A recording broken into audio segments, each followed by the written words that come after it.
ఓం గంగణపతే నమ ఐం సరస్వత్యే నమ శ్రీమాత్రే నమ క్లీం కృష్ణాయ గోవిందాయ గోపీజనవల్లభాయ శ్రీకృష్ణ పరబ్రహ్మణే నమో నమ ఓం నమ శివాయ శివాయ గురువే నమ క్రీం మహాకాళికాయ నమో నమ ద్రాం దత్తాత్రేయాయ నమ జయ గురు దత్తాత్రేయాయ నమో నమ ఋషిభ్యో మునిభ్యో ఋషిభ్యో మాతృభ్యో పితృభ్యో నమో నమ జయ గురు దత్తాత్రేయాయ నమో నమ. యూట్యూబ్ ప్రేక్షకులందరికీ కూడా నమస్కారం అండి. నేను పాలపర్తి గురునాథ్ శర్మ, జ్యోతిష్యం వాస్తు సిద్ధాంతని. మీకంతా కూడా జ్యోతిష్య సంబంధమైన విషయాలన్నీ కూడా మాస్ ఫలితాలు విశ్లేషాత్మకంగా అంతా కూడా విశ్లేషణ చేయడం జరుగుతుంది.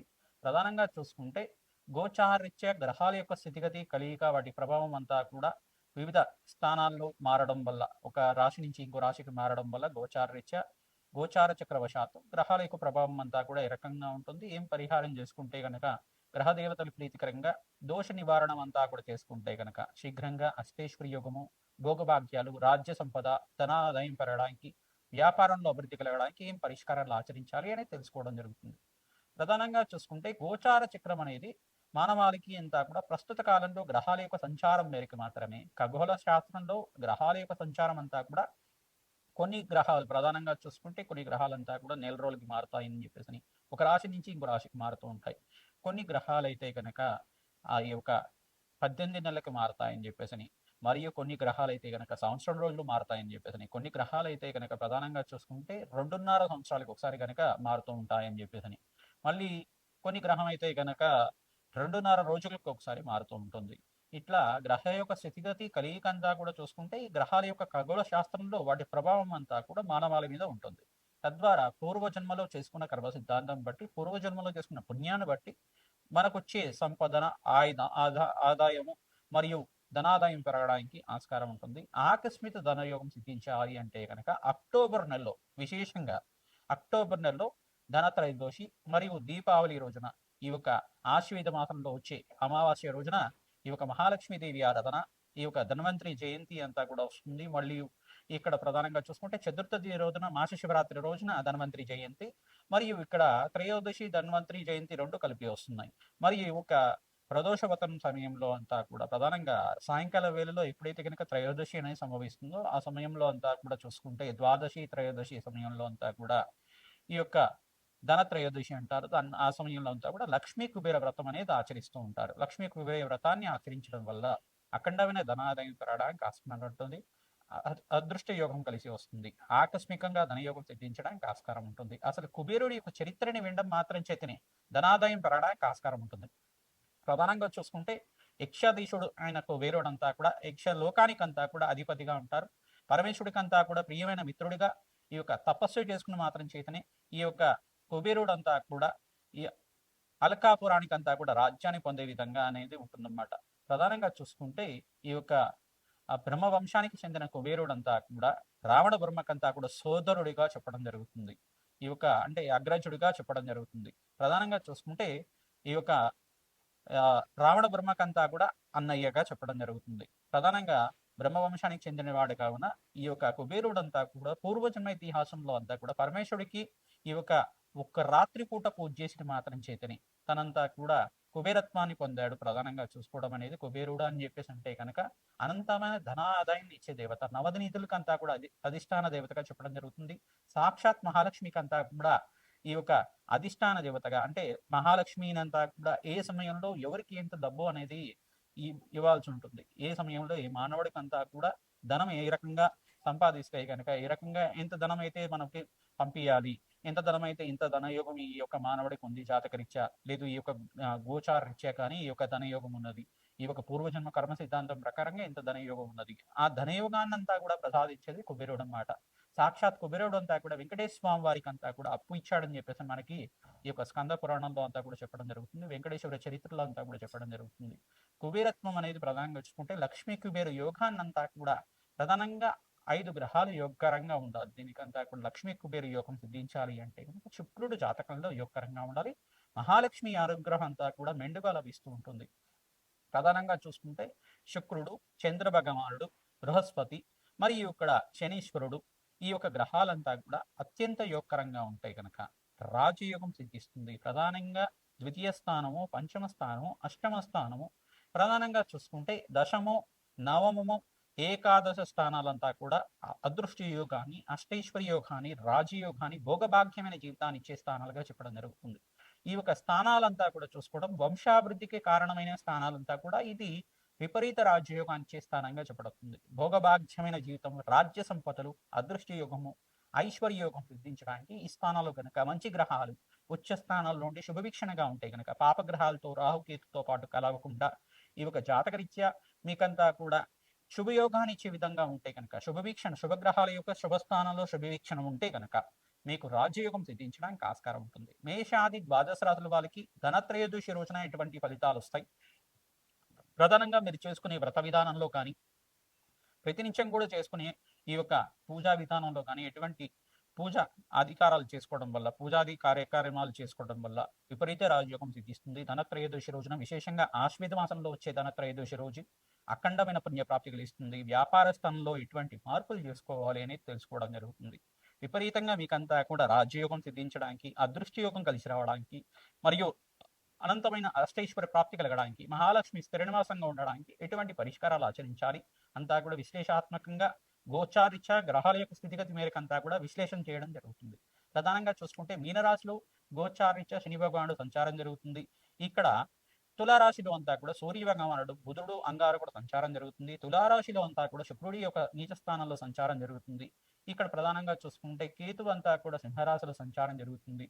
మరియు ఇక్కడ ప్రధానంగా చూసుకుంటే ఈ యొక్క గ్రహస్థితి ఈ రకంగా ఉంది. రాహు అంతా కూడా కుంభరాశిలో సంచారం చేయడం ఈ యొక్క గ్రహస్థితి ఈ రకంగా ఉంది. కావున ప్రధానంగా బృహస్పతి అంతా కూడా ఉచ్చస్థానంలో సంచారం చేయడం, అతిచారంలో మార్పు జరగడం, కర్కాటక రాశిలో ప్రవేశం చేసిన బృహస్పతి అంతా కూడా 18, 19 తారీఖులో ప్రధానంగా ఈ యొక్క లక్ష్మీ కుబేర యోగంలోనే మారుతున్నారు. ప్రధానంగా అఖండమైన రాజ్య సంపాద ఇచ్చే విధంగా రాజయోగంగా ఉచ్చస్థానంలో మారుతున్నారు. కావున ప్రధానంగా విపరీత రాజయోగం సిద్ధించడానికి బృహస్పతి యోగం, ప్రధానంగా గురు యోగం, గురుతత్వాన్ని అంతా కూడా ఆపాదించబడుతుంది. ప్రధానంగా గురుబలం సిద్ధిస్తే కనుక గురుబలం సిద్ధించాలి, మంత్రయోగం సిద్ధించాలి, పూర్వజన్మలో పుణ్యాన్ని సిద్ధించాలి. ప్రధానంగా మీరు చేసుకున్న పుణ్యాన్ని బట్టే మీ జీవన విధానం ఉంటుంది. ప్రధానంగా ఎవరైతే కనుక అమ్మవారి ఆరాధన, మహాలక్ష్మీదేవి ఆరాధన తావారు పూలతోటి విశేషంగా చేస్తూ ఉంటారు. ప్రధానంగా అర్చనిచ్చిన విధానంగా అంతా కూడా చేసుకోవడం వల్ల, శ్రీ సూక్త విధానంగా వేదోక్త మంత్రాలతోటి అర్చించడం వల్ల అఖండమైన రాజయోగం సిద్ధించడానికి, రాజశ్యామల యజ్ఞాధికర్తలు ఆచరించుకోవడం వల్ల అనంతమైన ధన సంపద లభించడానికి ఆస్కారం ఉంటుంది. విపరీత రాజయోగం సిద్ధించడానికి అంతా కూడా కుబేర చరిత్రని పారాయణం చేసుకోవాలి. కుబేర చరిత్ర అంతా కూడా కుబేరుడి యొక్క పూర్వజన్మ కర్మ సిద్ధాంతం ఏ రకంగా ఉంది. ఈ యొక్క ఒక పట్టణంలో అంతా కూడా ఒక బ్రాహ్మణ వంశంలో జనించాడు. జనించిన తర్వాత ఈ యొక్క బ్రాహ్మణ వంశంలో జనించిన తర్వాత నిత్య కర్మానుష్ఠాలు చేసుకునేవాడు. ఉపజీవితమైన తర్వాత, యజ్ఞోపవీతమైన తర్వాత వేదపట్నం అంతా కూడా నేర్చుకున్నాడు. ఒక బ్రాహ్మణ వంశంలో చెందిన తర్వాత అనుకోకుండా తన యొక్క జీవితంలో అంతా కూడా ఆయనకి కర్మ సిద్ధాంతాన్ని అనుసరించి ఒక దుష్కర్మలు ఆచరించే విధంగా ఈ యొక్క కులభ్రష్టుడిలాగా ఈ యొక్క నిత్య కర్మానుష్ఠానాలంతా కూడా యజ్ఞాధికృతులంతా కూడా అగ్నిహోత్రానంతా కూడా వదిలేసి అంతా కూడా దొంగదనం చేయడం, ఈ యొక్క విపరీతంగా అంతా కూడా ప్రవర్తించడం, అందరినీ దూషించడం, ఇట్లాంటి దుష్కర్మలంతా కూడా ఆచరించడం వల్ల తన తండ్రి అంతా కూడా కొట్టేసి ఈ యొక్క ఆ యొక్క గుణనిధి అనే బాలకుడినంతా కూడా పూర్వజన్మలో కుబేరు పేరంతా కూడా గుణనిధిగా చెప్తూ ఉంటారు. ఈ యొక్క గుణనిధి అనే బాలునంతా కూడా ఈ యొక్క గ్రామ బహిష్కరణ చేయడం జరుగుతుంది. అనుకోకుండా ఒక పాడుబడ్డ దేవాలయానికి వెళ్తాడు. పాడుబడ్డ దేవాలయానికి వెళ్ళిపోగానే ఆ దేవాలయం చెందిన తర్వాత ఆ రోజున ఈ యొక్క కార్తీక మాసం అంతా కూడా ఉత్సవాలు చేస్తూ ఉంటారు.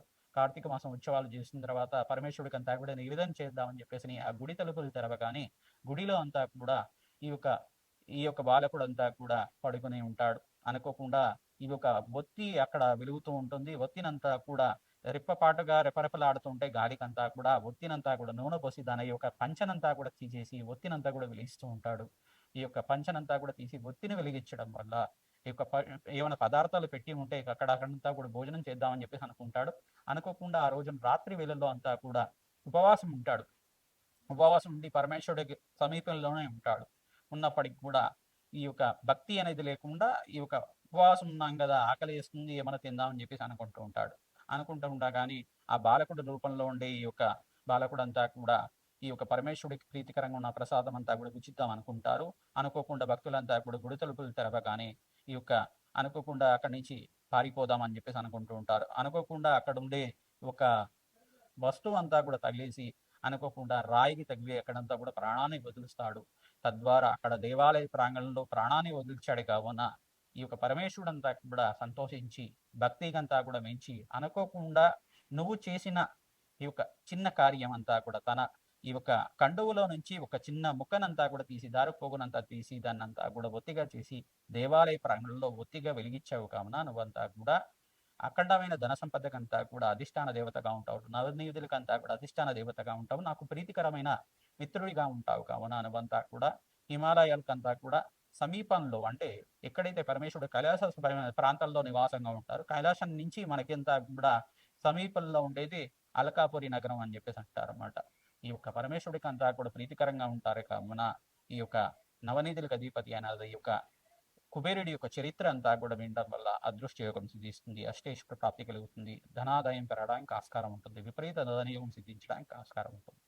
ప్రధానంగా కుబేర చరిత్ర అంతా కూడా ప్రతినిత్యం కూడా పారాయణం చేసుకోవాలి, అదృష్ట యోగం సిద్ధిస్తుంది. తద్వారా మీకంతా కూడా రాజ్య సంపదలు సిద్ధించడానికి ఈ యొక్క యక్షాధీశుడైన కుబేరుడంతా కూడా అఖండమైన ధనాదాయం ఇచ్చే దేవతగా ప్రధానంగా మహాలక్ష్మి అనుగ్రహం కావాలి అంటే కుబేరుడి యొక్క అనుగ్రహం కావాలి, కుబేరుడి యొక్క పూజ కూడా చేయాలి, లక్ష్మీనారాయణ పూజ ఆచరించాలి. దీపావళి రోజున షట్కాలంలో అంతా కూడా మహాలక్ష్మీదేవి ఆరాధన, విష్ణుమూర్తి ఆరాధన, పరమేశ్వరుడి ఆరాధన విపరీతంగా చేస్తూ ఉండాలి.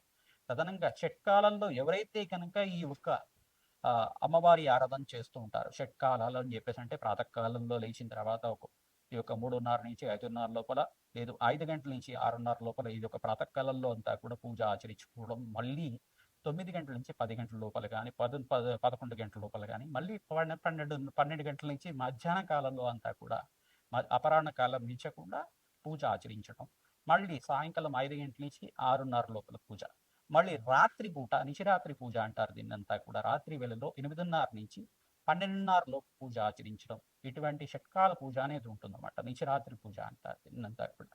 షట్కాల పూజలంతా కూడా మహాలక్ష్మీదేవికి ఆచరించడం వల్ల అనంతమైన ధనాదాయం పెరగడానికి ఆస్కారం ఉంటుంది. మహాలక్ష్మీదేవి ప్రీతికరంగా రోజా పూలతోటి, మల్లె పూలతోటి మరియు ఈ యొక్క తామర పూలతోటి, కలువర పూలతోటి అంతా కూడా మహాలక్ష్మీదేవి పూజ చేయడం వల్ల విపరీతంగా ధనాదాయం పెరగడానికి ఆస్కారం ఉంటుంది, అదృష్ట యోగం సిద్ధిస్తుంది, ఆకస్మికంగా ధనయోగం సిద్ధిస్తుంది.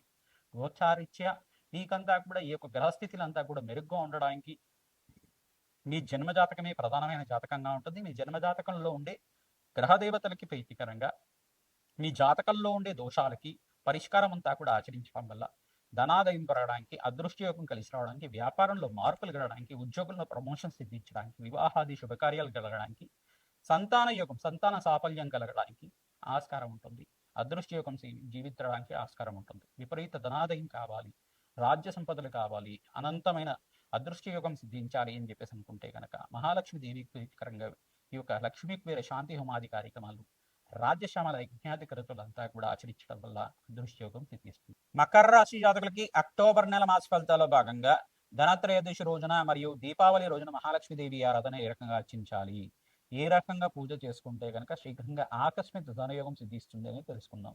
మకర రాశి జాతకులు ప్రధానంగా చూసుకుంటే మీరు ఇక్కడ సూర్యనారాయణ స్వామి నీచ స్థానంలో సంచారం జరుగుతుంది, మిత్రగ్రహమైన శుక్రుడంతా కూడా నీచ స్థానంలో సంచారం జరుగుతుంది, మరియు సప్తమ స్థానంలో బృహస్పతి అంతా కూడా ఉచ్చ స్థానంలో రాజయోగ కారకుడిగా మారడం జరుగుతుంది. విపరీత రాజయోగం సిద్ధించడానికి మాసాంతంలో యోగకరంగా ఉంటుంది. మీకంతా కూడా మీరు రాజశ్యామల యజ్ఞాతి కృతం చేసుకోవడం వల్ల రాజయోగం సిద్ధించడానికి, అఖండమైన గజకేసరి యోగం సిద్ధించడానికి ఆస్కారం ఉంటుంది. ప్రధానంగా చూసుకుంటే మీకు గజకేసరి యోగం సిద్ధించడానికి ప్రధానంగా దత్తాత్రేయ స్వామివారి చరిత్ర నిత్యం పారాయణం చేసుకుంటూ ఉండాలి. ప్రధానంగా మీరంతా కూడా మహాలక్ష్మీదేవి ఆరాధనలో భాగంగా తేనెతోటి, తామర పూలతోటి, తులసి దళాలతోటి పూజాది కార్యక్రమాలు చేసుకోవడం వల్ల అదృష్టయోగం సిద్ధిస్తుంది. బెల్లంతో చేసిన పరమాన్నం అంతా కూడా నివేదన చేయాలి. గూడాన్న ప్రీతమాసాయనయం అంటే బెల్లము, ఆవు పాలు, తేనె మరియు ఆవనేతో చేసిన పరమాన్నం అంతా కూడా విశేషంగా అమ్మవారికి నివేదన చేయడం అదృష్టయోగం సిద్ధించడానికి ఆస్కారం ఉంటుంది. విశేషమైన ద్రవ్యాలతోటి యజ్ఞాది కృతులు ఆచరించుకోవడం వల్ల తామర గింజలతోటి మరియు తామర పూలతోటి, తెల్ల ఆవాలతోటి శ్రీసూక్త విధానంగా లక్ష్మీ కుబేర మూలమంత్ర సహితంగా అంతా కూడా సంపుటితంగా యజ్ఞాది కృతులు చేసుకోవడం, ప్రధానంగా మహాలక్ష్మీదేవి సహస్రనామాన్ని ప్రతినిత్యం కూడా చదువుకోవడం వల్ల షట్కాల పూజ అనే పూజ ఉంటుంది. ఈ యొక్క షట్కాల పూజలో అంతా కూడా మహాలక్ష్మి పూజ అధికారికులు చేసుకోవడం వల్ల ఎంత ఎక్కువ సార్లు మహాలక్ష్మీదేవి యొక్క అర్చన విధానం చేసుకోవడం వల్ల అఖండమైన ధనాదాయం పెరగడానికి ఆస్కారం ఉంటుంది. శ్రీం మహాలక్ష్మీదేవి ధనం ధనం కురుకురు స్వాహ అనే నామాన్ని ప్రతినిత్యం కూడా జపాన్ని ఆచరించుకోవడం వల్ల అదృష్టయోగం సిద్ధిస్తుంది. ఓం కుబేరాయ వైశ్రవణాయ ధనధాన్యాధిపతే అనంత ధనం ధనం దేహి దేహి స్వాహ అనే నామాన్ని కూడా ప్రతినిత్యం కూడా జపాన్ని ఆచరించుకోవడం వల్ల అదృష్టయోగం సిద్ధిస్తుంది. ఆకస్మిక ధన లాభం ధనయోగం సిద్ధించడానికి ఆస్కారం ఉంటుంది. ఈ యొక్క గురువు యొక్క ఉపదేశానుసారంగా మీరంతా కూడా మూలమంత్రాన్ని అంతా కూడా స్వీకరించాలి. నేను చెప్పే మంత్రం అంతా కూడా బీజమంత్ర సహితంగా ఉంటాయి కావున మీరు ప్రతినిత్యం కూడా జప సంఖ్య ఎంత ఎక్కువ చేసుకుంటే అంత మంచిది. మీరంతా కూడా ఒక రుద్రాక్షమాల కానీ స్ఫటికమాల కానీ తీసుకొని జపాన్ని ఆచరించండి. అదృష్ట యోగం సిద్ధించడానికి ఆస్కారం ఉంటుంది. మాసాంతంలో లాభాలు గణించడానికి ఆస్కారం ఉంటుంది. మకర రాశి జాతకులు విశేషంగా సూర్య భగవానుడికి మరియు శుక్రుడికి జప హోమాది కార్యక్రమాలు ఆచరించుకోవడం, రాహువు కూడా ప్రీతికరంగా దానాది కార్యక్రమాలు చేసుకోవడం, గోమాత సేవ చేసుకున్న వాళ్ళకి అఖండమైన లాభాలు సిద్ధిస్తాయి.